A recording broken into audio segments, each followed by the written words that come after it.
Hi everyone, thank you for watching this video. This is Sheva from Bear Mix Journals over at Instagram.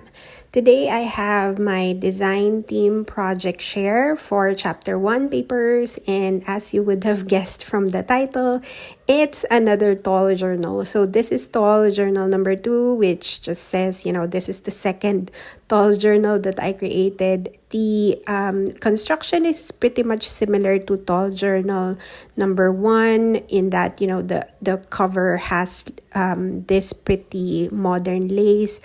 And then this one, I have a blue theme because I used Chapter 1 Papers latest digital kit called Country Cottage, and that's the inspiration for this tall journal.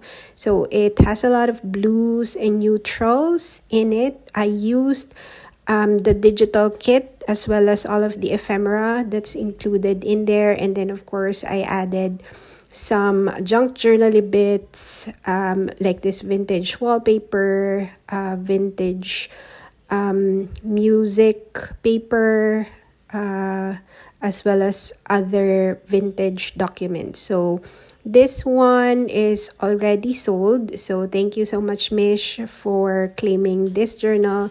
But the other tall journal is still up for grabs, so just message me if you're interested in that one. I won't talk through the rest of the video. I will just add in some music. Thank you so much for watching. Please like and subscribe if you haven't, and I'll see you in the next one.